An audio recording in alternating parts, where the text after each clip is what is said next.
प्यारे साथियों, यदि आप लोग भी क्लास 10 से फाइनल एग्ज़ाम 2025 में देने जा रहे हो तो यह वीडियो आपके लिए काफ़ी इम्पोर्टेंट होने वाला है। क्योंकि प्यारे बच्चों, अभी के शिविरों में ना हम लोग हिंदी का काफ़ी इम्पोर्टेंट प्रश्न देखने वाले हैं जो कि सीधे आपके एग्ज़ाम 2025 जो होगा उसमें पूछा जाएगा। तो बता दें, अगर आप लोग एग्ज़ाम दोगे 2025 में, तो अगर आप लोगों का प्रथम पाली में एग्ज़ाम पड़ेगा फर्स्ट सिटिंग में, तो विषय कोड 101 रहेगा। सेकेंड सिटिंग में पड़ेगा तो विषय कोड आप लोगों का 201 रहने वाला है। और आप लोगों को जो है ना सेट कोड किसी भी प्रकार का मिल सकता है, ABCD कोई भी, बट कोई ना इसी प्रकार का देखने को प्रश्न पत्र आपको मिलेगा। टोटल ऑब्जेक्टिव प्रश्न आपको जो है ना 100 मिलेगा, उसमें से मात्र आपको 50 प्रश्न बनाना होगा, तो ये आपको ध्यान रखना है। और टाइम वगैरह की बात कर ले तो टोटल 3 घंटा 15 मिनट का टाइम भी आप लोगों को मिलेगा। तो चलिए प्यारे बच्चों, बिना देरी किए हुए हम लोग आगे बढ़ते हैं। आप लोग इस निर्देश को जरूर पढ़ लीजिएगा। एग्जाम में आपको ये सारा निर्देश पॉइंट वाइज दिया जाता है, तो इन सभी को पढ़ के आप लोगों को आगे बढ़ते जाना। तो प्यारे बच्चों, आप लोग सबसे पहला नंबर प्रश्न देखिएगा। आपको मैंने बताया टोटल 1 से लेकर के ना 100 तक प्रश्न दिया जाएगा, जिसमें से आप लोगों को मात्र किन्हीं प्यारे बच्चों मात्र 50 प्रश्नों का ही जवाब देना होगा। ठीक है, 50 प्रश्नों का ही आपको हल करना होता है। तो चलिए हल करते हैं। तो देखिएगा, सबसे पहला नंबर प्रश्न बोला जा रहा है कि बुढ़ापे में इंसान बिल्कुल बच्चा बन जाता है। इस वाक्य में बुढ़ापा कौन सी संज्ञा है ये आपको बताना है, तो याद कर लेना है। ये भाववाचक संज्ञा होगा, यानी ऑप्शन नंबर सी राइट होगा।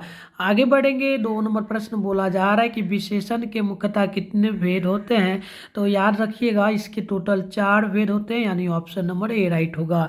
आगे बढ़ेंगे तो 3 नंबर प्रश्न बोला गया, आपने क्या खाया है। इस वाक्य में क्या कौन सा सर्वनाम है, ये आपसे पूछा जा रहा है, तो याद कर लेना है। ये हो जाता है प्रश्नवाचक सर्वनाम, क्योंकि यहाँ पर देखिए क्या लगा हुआ है, क्वेश्चन मार्क। तो ऑप्शन नंबर आपको सी नोट कर लेना है। आगे बढ़ेंगे तो क्वेश्चन नंबर 4 है, भविष्यत काल के कितने प्रकार होते हैं, तो याद कर लेना है। इसका टोटल जो है ना 5 प्रकार होता है। ये 5 नहीं होगा प्यारे बच्चों, इसका टोटल 3 प्रकार होता है, यानी ऑप्शन नंबर बी नोट कर लेना है। अगली प्रश्न देखिएगा, तो यहाँ पर 5 नंबर है, दुर्योधन का संधि विच्छेद क्या होगा, तो याद कर लेना है। Right answer option number A होगा। दधि प्लस उदन होगा, यानी ऑप्शन नंबर ए बिल्कुल करेक्ट हो जाएगा। आगे बढ़ने से पहले प्यारे बच्चों बता दें, अगर आप लोग 2025 में जैसा कि फाइनल एग्जाम दे ही रहे हो, तो डेली आप लोगों के लिए शाम में 6 बजे इसी चैनल पे क्लास होता है लाइव में। तो आप लोग जरूर जुड़ना, चैनल को सब्सक्राइब करके नोटिफिकेशन कॉल पे प्रेस कर लेना, और इस नंबर पर मैसेज करके आप लोग व्हाट्सअप ग्रुप जरूर ज्वाइन कर लेना। 98 355 16 710 पर अपना नेम, जिला का नेम, क्लास 10 लिख के भेजना है, हम आपको ग्रुप में भी ऐड कर देंगे। तो चलिए अगली क्वेश्चन 6 नंबर है, राम ने भिखारी को पैसे दिए। इस वाक्य में को जो है किस प्रकार का कारक का विभक्ति होगा, तो याद कर लेना है। ये आपका संप्रदान कारक का विभक्ति होगा, यानी ऑप्शन बी होगा। आगे बढ़ेंगे। क्वेश्चन नंबर 7 बोला जा रहा है, लोह पुरुष में कौन सा समास है, तो याद कर लेना है। इसमें हो जाता है कर्मधारय समास, यानी राइट आंसर सी होगा। आगे बढ़ेंगे। क्वेश्चन नंबर 8 है, निर्जन में कौन सा उपसर्ग है, तो प्यारे बच्चों निर्जन यहाँ पर दिया जा रहा है। ठीक है, तो निर्जन का सबसे पहले आप लोगों को संधि विच्छेद कर लेना है। तो प्यारे बच्चों, यहाँ पर आप लोग 8 नंबर का जरूर देखिएगा निर्जन में। ठीक है, तो देखिए पहले तो ये आपका एक बनता है निर। ठीक है प्यारे बच्चों, ठीक है, यहाँ पर देखिए सबसे पहले 8 नंबर है ना, तो बिल्कुल यहाँ पर देखिए एक आपका इसमें बनेगा संधि विच्छेद निर, और र में हलंत होगा। ठीक है, उसके बाद आपका यहाँ पर प्लस में बनेगा जन। तो देखिएगा स्टार्टिंग वाला जो शब्द होता है उसी को, स्टार्टिंग वाला जो वर्ड होगा उसी को सर्वनाम का क्या कहा जाता है, उपसर्ग। तो उपसर्ग आपका निर है ना, तो ऑप्शन नंबर बी नोट कर लेना है, बिल्कुल करेक्ट होगा। आगे बढ़ेंगे। उसी प्रकार से क्वेश्चन नंबर 9 है, निम्नलिखित शब्दों में कौन सा शब्द शुद्ध शब्द है, तो 9 का नोट कर लेना है। राइट आंसर भी होगा, यानी कि सोनित हो जाएगा, यानी ऑप्शन नंबर बी नोट कर लेना है। आगे बढ़ेंगे तो 10 नंबर क्वेश्चन है, यदि ए के बाद कोई भी भिन्न स्वर आए तो ए किस में परिवर्तित होगा। देखिए ए के बाद कोई भी भिन्न स्वर आता है तो ए किस में परिवर्तित होगा, ये पूछा जा रहा है, तो याद कर लेना है। ये आपका हो जाएगा आई में परिवर्तित, यानी ऑप्शन नंबर बी बिल्कुल करेक्ट होगा। अगली प्रश्न यहाँ पर देखिएगा 11 नंबर बोला गया निम्नलिखित वाक्यों में कौन वाक्य शुद्ध वाक्य है, तो बिल्कुल याद कर लेना है। 11 का ऑप्शन नंबर ए होगा, यानी कि आपके दर्शन कब होंगे, तो ऑप्शन नंबर ए बिल्कुल आप लोगों को नोट कर लेना है। आगे बढ़ेंगे तो 12 नंबर प्रश्न है हाथ साफ करना मुहावरे का सही अर्थ क्या होता है। हाथ साफ कर लेना यानी कि बिल्कुल याद करना है चोरी करना, तो ऑप्शन क्या होगा, सी बिल्कुल करेक्ट होगा। आगे बढ़ेंगे तो 13 नंबर है निम्नलिखित शब्दों में कौन शब्द शुद्ध शब्द है, तो याद कर लेना है शुद्ध शब्द इसमें आपका हितैषी होगा, यानी ऑप्शन नंबर बी नोट कर लेना है। इसके आगे बढ़ेंगे 14 नंबर प्रश्न है अंतिम में कौन सा प्रत्यय होगा। देखिए प्रत्यय भी सिखा देते हैं, अंतिम का सबसे पहले आप लोगों को संधि विच्छेद आना चाहिए, ठीक है। तो देखिए प्यारे बच्चों 14 नंबर है ना, तो अंतिम का संधि विच्छेद आपका सबसे पहले एक तो बनेगा अतिम, ठीक है, अति बनेगा प्लस में आपका इम बनेगा, क्या हो जाएगा, इम। तो देखिए प्रत्यय जो होता है लास्ट वाला शब्द होता है, तो प्रत्यय आपका इम होगा, यानी कि ऑप्शन नंबर सी यहाँ पर देखिए तो बिल्कुल करेक्ट हो जाएगा। उसी प्रकार से आगे बढ़ेंगे तो 15 नंबर क्वेश्चन है अष्टाध्यायी में कौन सा समास है, तो याद कर लीजिएगा इसमें आपका द्विगु समास होगा, यानी ऑप्शन नंबर ए बिल्कुल करेक्ट हो जाएगा। देखिएगा 16 नंबर प्रश्न आप लोगों से यहाँ पर पूछा जा रहा है, प्रश्न है कि भारत में बेरोजगारी का एक प्रमुख और प्रत्यक्ष कारक क्या है, ठीक है। तो याद कर लेना है जाति प्रथा, ठीक है, आपने पढ़ा है ना चैप्टर का, लेखक कौन है, जाति प्रथा और श्रम विभाजन के लेखक कौन है, आप लोगों को याद रखना है डॉक्टर भीमराव अंबेडकर, ठीक है। चलिए आगे बढ़ेंगे तो 17 नंबर क्वेश्चन है पेड़ पर कमरा किसकी रचना है, यानी पेड़ पर कमरा जो है ये इसको किसने लिखा है, तो याद कर लीजिएगा इसको लिखा है अशोक कुमार शुक्ल ने, यानी ऑप्शन नंबर ए राइट होगा। आगे बढ़ेंगे तो क्वेश्चन नंबर 18 है B.R. नारायण ने किस कहानी का अनुवाद किया है, तो याद कर लीजिएगा 18 का ऑप्शन नंबर बी होगा, यानी कि दही बाड़ी मंगम्मा, तो ऑप्शन बी नोट कर लेना है। आगे बढ़ेंगे तो 19 नंबर है कवित्री अनामिका का जन्म जो है ना कब हुआ था, तो बिल्कुल ध्यान रखना है आप लोगों को 1961 ईस्वी में, यानी ऑप्शन नंबर ए राइट होगा। आगे बढ़ेंगे तो 20 नंबर है गणानंद की भाषा क्या थी प्यारे बच्चों, तो आप लोगों को ध्यान रखना है उनकी भाषा ब्रज भाषा थी, ठीक है। तो ऑप्शन नंबर बिल्कुल यहाँ पर बी करेक्ट हो जाएगा। अगली प्रश्न देखिए प्यारे बच्चों 21 नंबर बोला जा रहा है किसके अनुसार सेनों के सिद्धांतों को भी जो ना बदल लिया था, तो याद रखिएगा ये था किसके द्वारा, तो बिल्कुल याद कर लेना है खोखा के अनुसार बदल दिया गया था, तो ऑप्शन बी नोट कर लेना है। 22 नंबर है कि दारिश नामक सोने के सिक्के से भरा घड़ा किसे मिला था, तो 22 नंबर का नोट करना है सी करेक्ट होगा, यानी कि वारेन हस्टिंगस, यानी ऑप्शन सी होगा। आगे बढ़ेंगे 25 नंबर क्वेश्चन है जीवनानंद दास किस कविता को प्रबुद्ध आलोचकों द्वारा रविंद्रोत्तम युग के श्रेष्ठतम प्रेम कविता की संज्ञा दी गई है, तो याद कर लीजिएगा 25 का ऑप्शन बी होगा। वर्णलता सेन का, तो ऑप्शन बी होगा। आगे बढ़ेंगे 26 नंबर है आध्यात्मिक शिक्षा से गांधी जी का क्या अभिप्राय है, तो याद कर लेना है हृदय की शिक्षा, यानी ऑप्शन नंबर डी बिल्कुल करेक्ट हो जाएगा 26 नंबर का। इसके आगे हम लोग बढ़ेंगे तो प्यारे बच्चों मैंने 22 नंबर का आप लोगों को बताया था ऑप्शन बी होगा, एक सेकेंड आप देख लेना, ठीक है।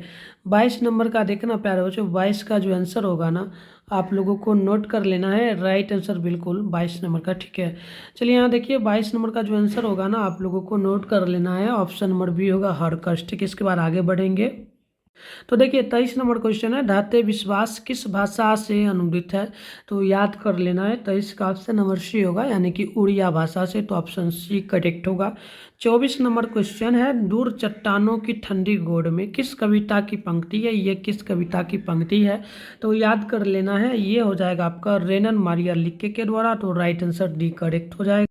तो अब आप लोग देख लेना 25 नंबर है कि जीवनानंद दास किस कविता को प्रबुद्ध आलोचकों द्वारा रविंद्रोत्तम युग का सर्वोत्तम कविता की संज्ञा दी है, तो 25 का नोट कर लेना है ऑप्शन नंबर बी होगा, यानी कि वर्णलता सेन हो जाएगा, तो ऑप्शन बी मैंने इसका आपको बताया था। और 26 का शायद मैंने आप लोगों को ऑप्शन डी बताया था, तो ये भी सही होगा। अब आप लोग अगली क्वेश्चन देखेंगे तो 27 नंबर है अभिनयों में 19 दिनों के प्रवास के दौरान लेखक ने कितने दिनों की गद्य लिखी थी, तो याद कर लेना है 27 का ऑप्शन ए होगा 27 गद्य लिखे थे। आगे बढ़ेंगे 28 नंबर धरती कब तक घूमेगी किस भाषा से अनुदित है, तो याद कर लेना है राइट आंसर बिल्कुल होगा ऑप्शन नंबर सी, यानी कि गुजराती भाषा से यह लिया गया है, तो ऑप्शन सी नोट करना। 29 नंबर क्वेश्चन है, पपाती को कौन सा बीमारी यानी रोग था, तो याद कर लेना है उनको। मेनिनजाइटिस रोग था, तो ऑप्शन डी नोट कर लेना है। 30 नंबर क्वेश्चन है, वीरेन दंगवाल किस कृति के लिए साहित्य अकादमी पुरस्कार मिला था, तो 30 का ऑप्शन बी नोट करना है। दुष्चक्र में श्रेष्ठता यानी ऑप्शन बी होगा। आगे बढ़ेंगे तो 31 नंबर है, प्रदेश की विधा पढ़ने का क्या परिणाम होता है, तो सबकी बुद्धि जो है ना क्या हो जाएगी, सबकी बुद्धि विदेशी हो गई, तो ऑप्शन बी नोट कर लेना है। ठीक है, तो ये आप लोगों को 31 का जो है ना बी नोट करना है। 32 नंबर क्वेश्चन है, नगर कहानी के किस लेखक द्वारा मतलब नगर कहानी को किसने लिखा है, तो ये याद कर लेना है। राइट आंसर ऑप्शन सी होगा, सुजाता ने इसको लिखा है। ठीक है, चलिए आगे बढ़ेंगे तो प्रश्न आपसे बोला जा, देखिएगा 33 नंबर है, लेखक के अनुसार मनुष्य के नाखून किसके जीवांत प्रतीक है, तो याद कर लेना है पांचवी व्यक्ति का, यानी ऑप्शन नंबर सी करेक्ट हो जाएगा। अगली प्रश्न आप लोग देखेंगे तो 34 नंबर है, हजारी प्रसाद द्विवेदी का जन्म कब हुआ था, तो 34 का नोट करना है 1907 ईस्वी में, यानी ऑप्शन नंबर 1 करेक्ट होगा। 35 नंबर है, हरिरास किसकी रचना है, हरिरास को किसने लिखे हैं, तो याद कर लेना है, इसको लिखा है गुरु नानक ने, तो ऑप्शन नंबर बी नोट कर लेना है।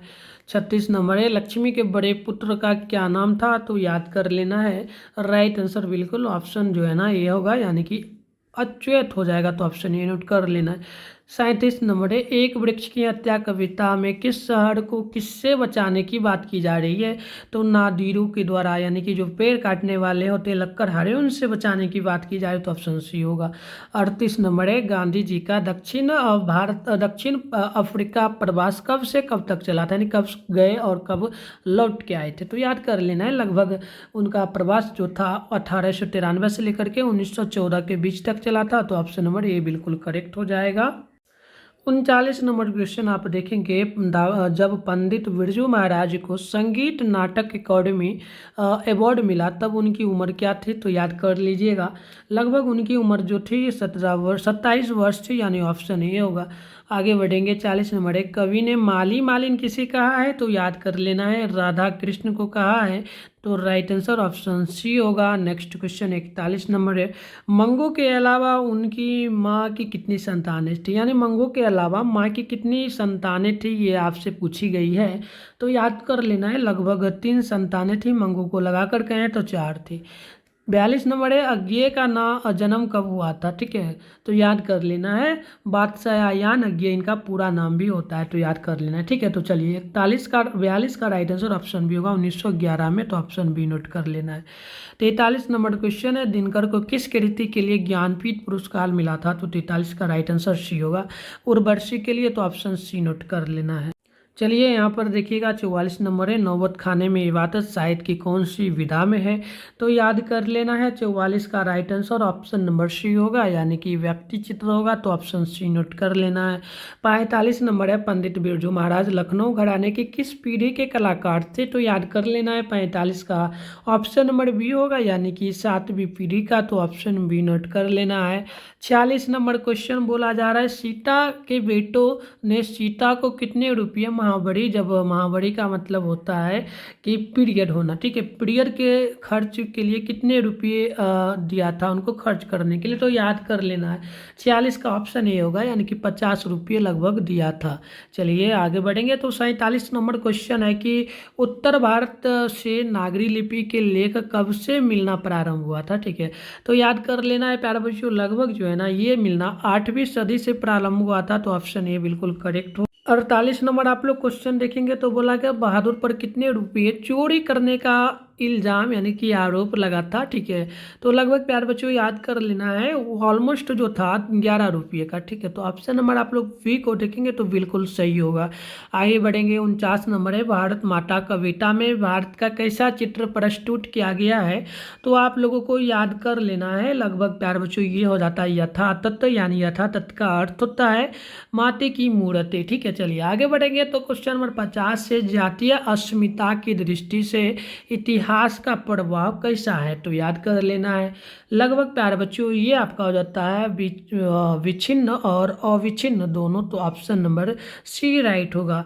आगे बढ़ेंगे तो 51 नंबर है, आजकल भारतीय पहनावे बदल गए हैं। इसमें प्यारे बच्चों जो पहनावे हैं ये कौन सी संज्ञा है, ठीक है, तो याद कर लीजिएगा। पहनावे जो होगा आप लोगों को बिल्कुल माइंड में रखना है, ये आपका भाववाचक संज्ञा हो जाता है, तो ऑप्शन सी करेक्ट हो जाएगा। देखिएगा 52 नंबर प्रश्न बोला गया, मैं आप चला जाऊंगा, इस वाक्य में आप कौन सा सर्वनाम है, तो याद कर लेना है 52 का ऑप्शन बी होगा, निजवाचक सर्वनाम, यानी कि किसी को निजी बात के लिए बोला जा रहा है ना, क्योंकि वो मान लो आप अभी पढ़ रहे तो बोलोगे हाँ मैं पढ़ लूँगा, यानी आप अपनी ज़रूरत के लिए बोले तो निजवाचक यानी निजी कह सकते हो काम। चलिए आगे बढ़ेंगे, जैसे 53 नंबर है, परिविशेषण शब्द में किसकी विशेषता बताता है, तो देखिए परिविशेषण जो होती है ना, ये प्यारे बच्चों ध्यान रखना है, ये विशेषता बताता है विशेषण का, तो ऑप्शन सी होगा। आगे बढ़ेंगे तो 54 नंबर प्रश्न है, मीरा को गंदगी से बहुत घृणा है, इस वाक्य में किस कारक विभक्ति है, तो याद कर लेना है 54 का ऑप्शन ये होगा, यानी कि करण कारक का।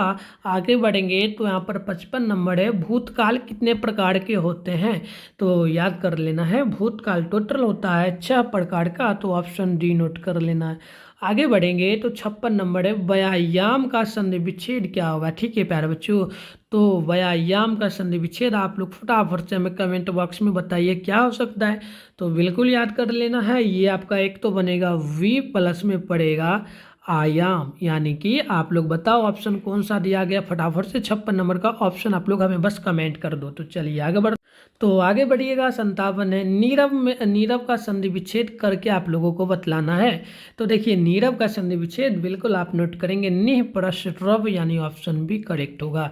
आगे बढ़ेंगे 58 नंबर क्वेश्चन है, आजनम में कौन सा समास होगा, तो आजनम की बात बोलिए, आजनम में कौन सा समास होगा, तो याद कर लेना है, इसमें अव्ययी भाव समास है, यानी ऑप्शन नंबर ए करेक्ट होगा। नेक्स्ट क्वेश्चन आप देखेंगे 59 नंबर है, जन्म मरण में कौन सा समास, एक चीज़ बता दूं प्यारे बच्चों, जैसे कि यहाँ पर लिखा है जन्म, ठीक है, और क्या है मरण है, तो आप कैसे पहचानोगे ये कौन सा समास है, इसके बीच में माइनस का चिन्ह लगा है ना, माइनस बस समझ लो, ठीक है, माइनस लगा हुआ है समझ लेना, यानी दो शब्दों को जोड़ा जा रहा है माइनस के द्वारा, ठीक है। आप इसका अर्थ भी बताना क्या होता है, इसे कौन सा शब्द कहा जाता है, आप कमेंट बॉक्स में जरूर बताना, बट मैं बता दूं जब भी इस प्रकार से मिले दो शब्दों के बीच में माइनस का चिन्ह, ठीक है, तो याद कर लीजिएगा ये आपका हो जाता है द्वंद्व समास। कौन सा समास हो जाता है, द्वंद्व समास, तो द्वंद्व समास पहचानने के लिए आ गया ना। चलिए तो आगे बढ़ेंगे, 7 नंबर क्वेश्चन है, निस्तेज में जो है ना कौन सा उपसर्ग होगा, तो मैंने आपको उपसर्ग पहचानने के लिए पहले ही बता दिया था, जैसे कि निस्तेज, प्यारे बच्चों क्या है प्यारे बच्चों, यहाँ पर देखना निस्तेज, तो निस्तेज का सबसे पहले तो संधि विच्छेद आप लोगों को क्या आना चाहिए ना, तो देखिए पहले तो ये बनेगा निस, ठीक है प्यारे बच्चों, पहले बनेगा निस प्लस में आपका बनेगा अस्तेज, यानी कि तेज बनेगा प्यारे बच्चों, क्या बनेगा निस प्लस तेज। तो देखो उपसर्ग स्टार्टिंग वाला शब्द होता है, तो ये देखो निस है ना, तो निस यहाँ पर दिया गया, यानी कि आपका सी करेक्ट होगा, ठीक है। चलिए इसी प्रकार से आगे बढ़ेंगे, तो आपको बताना बुढ़ापा में कौन सा प्रत्यय है, तो आप बुढ़ापा को देख लो प्यारे बच्चों, क्या लिखा जा रहा है बुढ़ापा, ठीक है, तो बुढ़ापा का सबसे पहले तो आप लोगों को संधि विच्छेद आना चाहिए, ठीक है। चलिए तो करिए तो संधि विच्छेद, बिल्कुल आप करेंगे संधि विच्छेद, तो सबसे पहले एक बनेगा वुड, क्या बनेगा प्यारे बच्चों, वुड प्लस में आपा, क्या बनेगा प्लस में आपा, क्योंकि यहाँ पर देखो ढ में आ लगा था ना यहाँ पर, तो देखो आपको प्रत्यय पहचानने के लिए अंत वाला जो शब्द होगा संधि विच्छेद में वो होगा आपका प्रत्यय, तो प्रत्यय देखो आपा यहाँ पर दिया गया ऑप्शन सी में, तो बिल्कुल करेक्ट होगा। तो आपको ध्यान रखना है प्रत्यय और प्रत्यय कंप्लीट कर लेना। तो इसके आगे बढ़ोगे तो 62 नंबर है, निम्नलिखित शब्दों में कौन सा शब्द जो है ना शुद्ध शब्द है, ठीक है, तो देखो शुद्ध शब्द जो होगा आप नोट करोगे ऑप्शन जो है ना यहाँ पर सी को नोट करोगे, जो ना उच्छनावास होगा, यानी ऑप्शन सी नोट कर लेना है। आगे बढ़ोगे 63 नंबर प्रश्न है, निम्नलिखित शब्दों में कौन शब्द जो है ना शुद्ध शब्द होगा, तो याद कर लेना है 63 का ऑप्शन ए होगा, यानी कि परमो उत्सर्जक, यानी ऑप्शन ए होगा। आगे बढ़ेंगे 64 नंबर प्रश्न है, निम्नलिखित वाक्यों में कौन वाक्य शुद्ध है, तो 64 का ऑप्शन नंबर हो जाएगा सी, यानी कि फूलों की एक माला ला दीजिए, तो राइट आंसर सी होगा।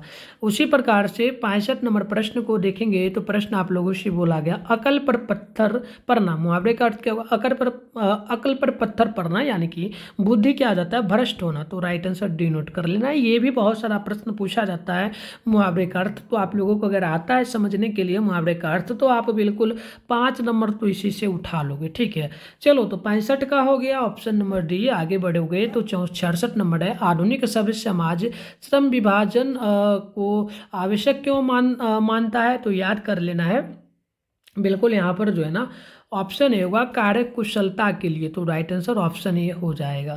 नेक्स्ट क्वेश्चन आप देखेंगे 67 नंबर है, श्रम विभाजन और जाति प्रथा पाठ बाबा साहेब किस भाषा द्वारा संपादित का अंश है ना। तो याद कर लेना है, ये आप याद करेंगे ना, the caste of in India या फिर क्या है बताओ जल्दी से। तो बिल्कुल चलो 67 का क्या आप लोग बता रहे हो, annihilation of caste. Option number C correct होगा। आगे बढ़ेंगे 68 नंबर क्वेश्चन है, ऐसे ही लड़के आगे चल के गुंडे चोर डाकू बनते हैं। यह पंक्ति किस पात्र से कही गई है, किसके द्वारा बोला जा रहा है। तो ये बोला गया था किसको प्यारे बच्चों, मदन को। ठीक है, तो चलिए देखिएगा, तो बिल्कुल यहाँ पर राइट आंसर होगा किनके द्वारा ये शब्द बोला गया था, सेन साहब के द्वारा। ऑप्शन सी नोट कर लेना है। आगे बढ़िएगा 69 नंबर क्वेश्चन है, किस अध्ययन क्षेत्र में भारत के कारण नवजीवन का संचार हो चुका है। तो 69 का नोट करेंगे, ऑप्शन नंबर बी होगा। नीति कथा का तो ऑप्शन बी नोट कर लेना है। 70 नंबर क्वेश्चन है, सहजात वृत्तियां किसे कहते हैं। सहजात वृत्तियां यानी कि जो व्यक्ति मर चुका है जिनको जलाने के लिए ले जाया जा रहा है राष्ट्र के द्वारा, तो अनजान स्मृतियां कह सकते हैं। तो ऑप्शन बी राइट होगा। ठीक है, चलिए आगे बढ़ेंगे। 71 नंबर क्वेश्चन आप लोगों से बोला जा रहा है, प्रश्न में बोला जा रहा है कि बताइए नागरी लिपि के आरंभिक लेख हमें कहाँ से मिलने हैं। तो याद कर लेना है, ये हो जाएगा आपका दक्षिण भारत से। तो ऑप्शन सी करेक्ट होगा। 72 नंबर क्वेश्चन आप देखेंगे, बेटमा दान पत्र किस समय का है। तो 72 का नोट कर लेना है, ऑप्शन नंबर ए होगा, यानी कि आपका 1020 ईस्वी होगा। आगे बढ़ेंगे तो क्वेश्चन नंबर 73 है, बहादुर घर से अचानक क्यों चला गया था। तो वो आप लोगों को 73 का नोट करना है, क्योंकि स्वयं के प्रति लेखक तथा उनके घर वालों के व्यवहार में परिवर्तन आ गया था उनके द्वारा, उनके लिए। ठीक है, तो ऑप्शन सी नोट करना है। 74 नंबर है, साहित्य की परंपरा का पूर्ण ज्ञान किस व्यवस्था में संभव होता है। तो आप लोगों को ध्यान रखना है, ये होता है समाजवादी व्यवस्था में। तो ऑप्शन सी होगा। नेक्स्ट क्वेश्चन है 75 नंबर, पंडित बिरजू महाराज का जन्म जो है ना कब हुआ था। तो याद कर लेना है, उनका जन्म हुआ था 4 फरवरी 1938 ईस्वी में, जो कि ऑप्शन नंबर ए करेक्ट होगा। 76 नंबर है, ला मादा मोजेल दा अविनय किसकी कृति है, यानी कि इसको किसने लिखा है प्यारा बच्चों। ठीक है, तो याद कर लेना है, इसको लिखे थे पिकासो ने। तो ऑप्शन नंबर बी बिल्कुल करेक्ट हो जाएगा। अगली प्रश्न आप लोग देखेंगे 77 नंबर बोला जा रहा है, प्रश्न बोला जा रहा है, ला शतरोज का धार्मिक उपयोग कब से कब तक होता रहा था। तो याद कर लेना है, बिल्कुल ये हुआ था लगभग प्यारे बच्चों 14वीं सदी से फ्रेंच क्रांति तक। तो ऑप्शन डी नोट कर लेना है। नेक्स्ट क्वेश्चन 78 नंबर, मछली कहानी किस वर्ग का चित्रण करती है। तो याद कर लेना है, मछली जो कहानी है ये आप लोगों का वो कौन सा हो जाएगा प्यारे बच्चों, बिल्कुल ये हो जाएगा निम्न मध्य वर्गीय परिवार का। तो यानी ऑप्शन सी होगा।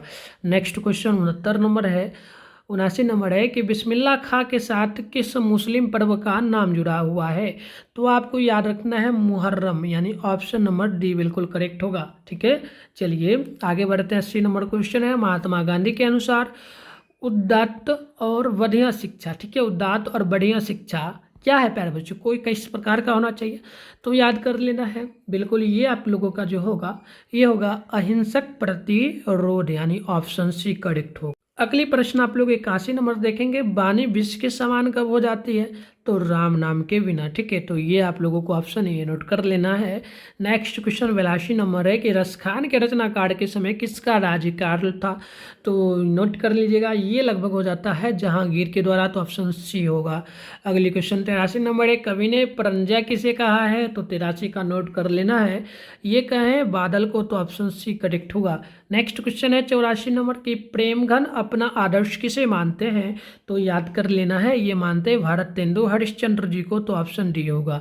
नेक्स्ट क्वेश्चन है 85 नंबर, भारत माँ के श्रेष्ठ मुख की तुलना कवि ने किससे की है। तो याद कर लेना है छाया युक्त चंद्र से। तो राइट आंसर डी होगा। तो ऑप्शन डी नोट कर लेना। अगली प्रश्न आप लोग देखेंगे 86 नंबर, मिट्टी की अबोध मूर्ति कौन है इनमें से, तो याद कर लेना है, ये हो जाएगा जनता, यानी ऑप्शन बी होगा। नेक्स्ट क्वेश्चन देखिएगा 87 नंबर है, हिरोशिमा कविता किसका चित्रण करती है, तो याद कर लीजिएगा, ये करती है आधुनिक सभ्यता और की दुर्दशा मानवीय विभीषिका का, तो राइट आंसर डी नोट कर लेना है। 88 नंबर प्रश्न है, एक वृक्ष की हत्या कविता किस काव्य संग्रह से संकलित है, तो नोट करना है, ये आपका हो जाता है इन दिनों में, तो ऑप्शन सी नोट कर लेना है। नेक्स्ट क्वेश्चन देख लीजिएगा 89 नंबर है, कवि गरीब बस्तियों में क्या हुआ था प्यारे बच्चों, तो याद कर लेना है, धमाके के साथ हुआ था देवी का जागरण, तो ऑप्शन सी नोट कर लेना है। चलिए आगे बढ़ते हैं ना। नेक्स्ट क्वेश्चन 90 नंबर को आप लोग देखेंगे, प्रश्न है कि सृष्टि की विकास कथा का प्रथमाक्षर क्या है, तो नोट कर लेना है, 90 का ऑप्शन सी होगा, यानी कि विफलता पर छल के आंसू, तो ऑप्शन सी नोट कर लेना है। चलिए आगे बढ़ते हैं। क्वेश्चन नंबर 91 है, लौटकर फिर आऊँगा किस कविता किस कवि द्वारा भाषांतरित की गई है, तो 91 का नोट करना है सी, यानी कि प्रयागराज शुक्ल के द्वारा, तो ऑप्शन सी नोट करना है। 92 नंबर है, मेरे बिना तुम प्रभु किस भाषा से अनुवादित है, ठीक है, मतलब ली गई है किस भाषा से, तो 92 का नोट करना है, ये होगा ऑप्शन बी, यानी कि जर्मन भाषा से ली गई है। चलिए आगे बढ़ेंगे। 93 नंबर है, दही वाली मंगम्मा किस लेखक द्वारा रचित है, तो 93 का नोट करना है, राइट आंसर ये होगा, यानी कि श्रीनिवास हो जाएगा। आगे बढ़ेंगे। क्वेश्चन नंबर 94 है, मंगम्मा की बहू का क्या नाम है, तो याद कर लेना है, इनकी बहू का नाम नंजम्मा है, तो ऑप्शन ए बिल्कुल करेक्ट होगा। देखिएगा 95 नंबर प्रश्न, धात्विक विश्वास कहानी किस लेखक द्वारा अनुदित है, यानी कि किस लेखक द्वारा लिखा गया है, ठीक है, तो याद कर लीजिएगा, ये लिखा गया है, क्या नोट करिएगा, राजेंद्र प्रसाद मिश्र के द्वारा, ठीक है, तो चलिए ऑप्शन ए होगा। नेक्स्ट क्वेश्चन यहाँ पर 96 नंबर है, माँ जो कहानी है किस लेखक के द्वारा रचित है, यानी किस लेखक ने माँ कहानी जो इसको लिखा है, तो याद कर लीजिएगा, इसको लिखा है ईश्वर पाटिलिकल द्वारा, तो ऑप्शन सी करेक्ट होगा। इसके आगे आप बढ़ेंगे। 97 नंबर है, मंगू की माँ की कितनी संतानें थी, तो 97 का नोट कर लेना है, लगभग 4 संतानें थी, तो राइट आंसर डी करेक्ट होगा। आगे बढ़िएगा। 98 नंबर प्रश्न है, नगर कहानी किस भाषा से अनुदित है, तो नोट कर लीजिएगा, ये हो जाएगा आपका कौन सा प्यार बच्चों, तो बिल्कुल वी, यानी कि तमिल भाषा, ठीक है, ऑप्शन बी नोट करना। आगे बढ़िएगा। 99 नंबर क्वेश्चन है, पपाती की उम्र क्या थी, तो याद कर लीजिएगा, पपाती का जो उम्र था ये था लगभग कितना वर्ष, 12 वर्ष, यानी ऑप्शन सी नोट कर लेना है। तो प्यारे बच्चों देखिएगा 100 नंबर प्रश्न है, इसको करवाने से पहले बता दें, हम टोटल प्यारे बच्चों 1000 प्रश्न करेंगे हर एक सब्जेक्ट में, ठीक है, हर एक सब्जेक्ट में अभी 100 प्रश्न हुआ है, इसके आगे जो क्लास होगा उसमें हम लोग 101 नंबर क्वेश्चन से स्टार्ट करेंगे और 200 तक करेंगे, ऐसे ऐसे करके हम प्यारे बच्चों 5 क्लास में, ठीक है, 5 में नहीं, लगभग 10 क्लास में हिंदी का जितना भी प्यारे बच्चों आपका क्वेश्चन है बोर्ड एग्जाम के लिए सारा कंप्लीट हो जाएगा, ठीक है, चैप्टर वाइज भी चलेगा, ऐसे भी चलेगा, तो आप लोगों को डेली जुड़ना है, ठीक है, और कमेंट बॉक्स में बताना है कि आप लोग तैयार हो क्या क्लास करने के लिए, और आपको ये भी लिखना है कि 101 से लेकर के 200 के बीच में जो क्वेश्चन है उसका क्लास करवाइए, आपको कमेंट करना है, ठीक है। चलिए बढ़ते हैं। धरती कब तक घूमेगी कहानी किसके द्वारा लिखा गया है, तो याद कर लीजिएगा, ये लिखा गया किनके द्वारा, तो बिल्कुल सावरदैया के द्वारा, तो राइट आंसर भी होगा। तो चलिए मिलते हैं नेक्स्ट वीडियो में, तब तक के लिए बाय बाय प्यारे बच्चों।